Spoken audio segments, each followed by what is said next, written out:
ससुराल से भागी बहू। एक छोटे से गांव में निधि अपने पिता के साथ रहा करती। निधि की माँ की मौत निधि के जन्म लेते वक्त हो गई थी, इसलिए पूरे गांव के सारे लोग उसे उसकी माँ की मौत का जिम्मेदार मानते।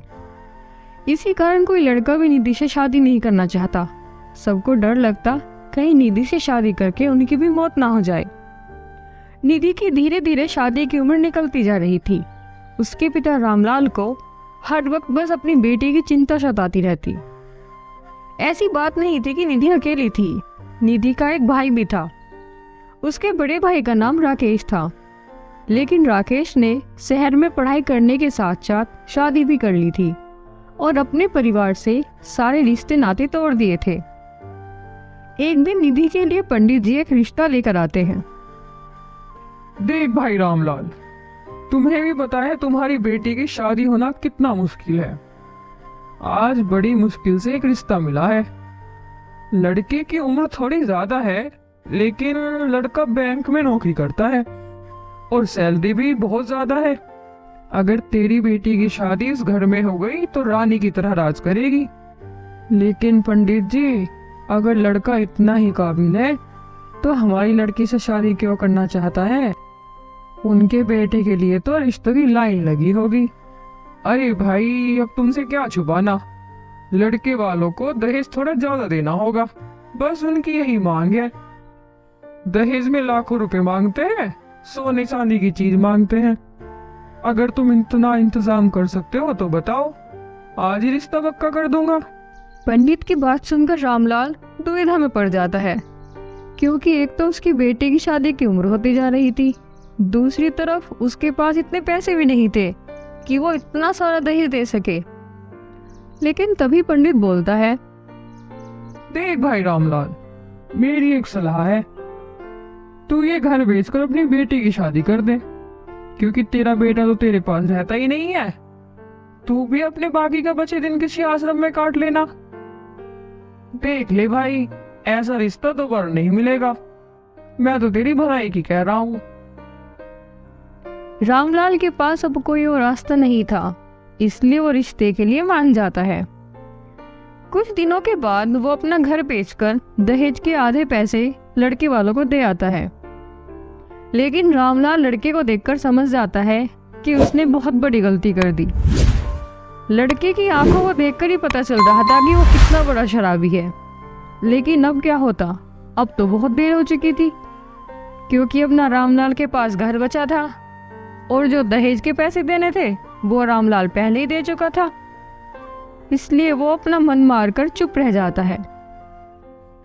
कुछ दिनों के बाद निधि की शादी हरीश से हो जाती है और निधि अपना घर छोड़कर अपने ससुराल आ जाती है, जहां अगले ही दिन उसे पता चल जाता है कि वो किस नर्क में आ गई। जब उसकी सास सुबह सुबह उसे आवाज लगाती है, अब क्या सारा दिन सोती रहेगी महारानी? अपनी सास की चिल्लाने की आवाज सुनकर निधि उठ जाती है और जल्दी से नीचे आकर बोलती है, जी माँ जी, क्या हुआ? आप इतनी परेशान क्यों लग रही हैं? परेशान? अरे ये दिन देखने के लिए मर क्यों नहीं गई मैं? आज तक कभी ऐसा नहीं हुआ कि सुबह 6 बजे से पहले मुझे चाय न मिली हो, लेकिन तूने तो आते ही पहले दिन रख दिखाना शुरू कर दिया। माँ जी, मैं नहाने के बाद आपके लिए चाय और नाश्ता दोनों बना दूंगी। हाँ, तो कौन सा एहसान कर रही है चाय बनाकर? अरे कल अगर 6 बजे तक मुझे चाय नहीं मिली तो मैं तुझे धक्के मारकर घर से निकाल दूंगी। ध्यान में रख लेना मेरी बात को। इसके बाद निधि घड़ी को देख रही होती है, तभी हरीश वहां जाता है। घड़ी तो ऐसे ही घूर रही है मैडम, जैसे ड्यूटी पर जाना हो। अगर घड़ी देख लिया तो मेरे लिए चाय बनाकर ला कर दे। वो बस मैं किचन में जा ही रही हूँ, अभी 10 मिनट में बना कर लाती हूँ। हाँ, आई बड़ी 10 मिनट में बनाने वाली। 10 मिनट में नहाकर पूजा कर कर चाय भी बना लाएगी महारानी। चलो अब यहाँ से, खड़ी खड़ी मुंह देख रही है मेरा। आधे घंटे के बाद जब निधि हरीश और अपनी सास के लिए चाय लेकर आती है, तब हरीश बड़े गुस्से में बोलता है, हो गई तेरी 10 मिनट पूरी, अब तू ही पी ले इस चाय को। आज तेरी वजह से मुझे ऑफिस में जैसे ही जाना पड़ेगा। तभी हरीश निधि को एक जोरदार थप्पड़ मार देता है और अपने ऑफिस चला जाता है। अब आई होगी थोड़ी अकल तुझे। अब करेगी तू एकदम सही काम। अगर कल से किसी भी काम में थोड़ी भी देरी हुई ना तो तेरा यही हाल करवाऊंगी। चल जा अब, जाकर काम कर। पता नहीं कहां से इस गवार को ले आए अपने घर में। निधि क्या करे क्या ना करे, उसका तो कोई ऐसा भी नहीं था जिससे वो अपना दुख बांट सके। इसके बाद निधि घर के काम में लग जाती है। घर का काम खत्म करते ही जैसे वो अपने कमरे में जाती है तो बैठकर रोने लगती है और अपनी माँ को याद की जा रही थी। लेकिन तभी उसकी सास वहां जाती है। ए महारानी, मेरे लिए खाना टेबल पर कौन लगाएगा? तेरा बाप आएगा, तेरी माँ आएगी। चल जाकर खाना परोस। मनहूस कहीं की, अपनी माँ को भी खा गई और आकर हमारा जन्म भी दुखी कर दिया। चल जल्दी खाना लेकर आ। अपनी सास को अपनी माँ के बारे में बोलता देख निधि अपने आप को रोक नहीं पाती और अपनी सास से उल्टी बोल पड़ती है। तभी उसकी सास उसके सर पर पास ही में रखी एक लोहे की रोड उठाती है और मार देती है। निधि बेहोश होकर फर्श पर गिर जाती है। उसके सर से खून भी निकलने लगता है, लेकिन उसकी सास को कोई फर्क नहीं पड़ता और वो चुपचाप अपने कमरे में चली जाती है। शाम को जब हरीश आता है तो बोलता है, माँ, निधि कहाँ है? बोलो उसे मेरे जूते उतारे आकर, थक गया हूं मैं। कहा था ना गाड़ी की बात सुनकर ही पानी लेकर आ जाया करे। अरे सो रही होगी महारानी, आज तो परेशान ही करके रख दिया तेरी बीवी ने। मैं भी ना जाने कितनी बार आवाज लगा चुकी हूँ, पर मजा एक बार भी आई हो। जा देख ले और कोई अच्छा सबक सिखा दे जिसे, जो ऐसी गलती दोबारा ना करे।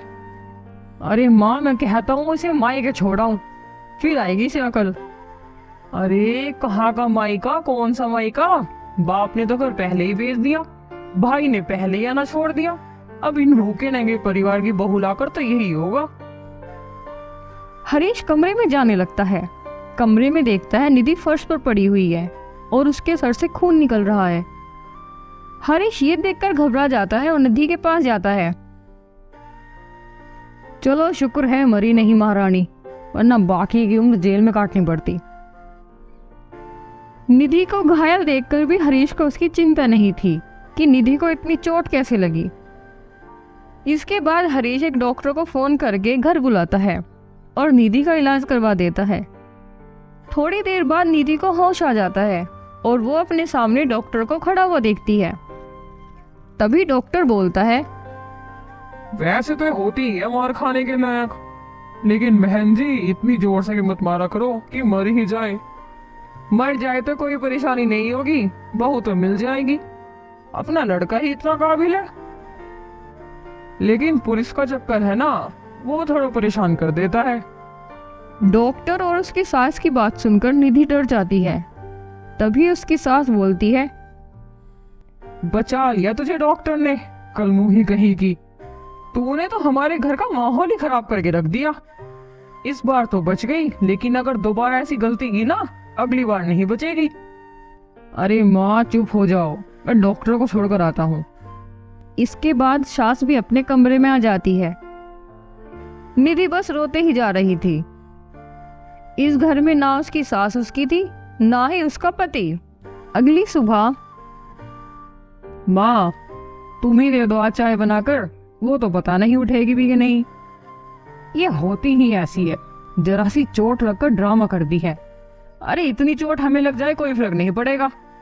चलो माँ तुम ही चाय बनाकर ले आओ। मैं दे दूं? ऐसे कैसे दे दूं भाई? ना जी ना, एक तो गरीब घर से ऐसी औलाद को उठा लाया, ऊपर से इसकी सेवा भी मैं ही करूं। अपनी महारानी को उठा के ला और काम पे लगा। इसके बाद सास निधि के कमरे में जाती है, लेकिन निधि वहां नहीं मिलती। अरे कहाँ चली गई? कल तो बड़ी बीमारी का नाटक कर रही थी, आज इतने सवेरे सवेरे कहाँ मर गई है? बाथरूम में जाकर देखती हूँ कहीं महारानी नहा तो नहीं रही है। सास जल्दी से बाथरूम में जाती है, लेकिन वहां भी निधि नहीं मिलती। इसके बाद पूरे घर में देखने का फिर निधि नहीं मिलती। अब ये साफ हो गया था कि निधि ससुराल से भाग गई है, लेकिन निधि गई कहाँ?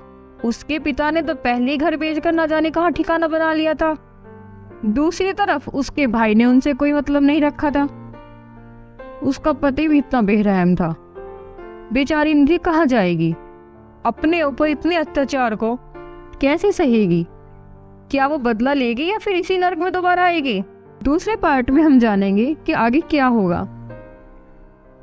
अगर आपको हमारी कहानी अच्छी लगी हो तो हमारी वीडियो को लाइक करें और ऐसी ही मज़ेदार कहानी देखने के लिए हमारे चैनल को सब्सक्राइब करें।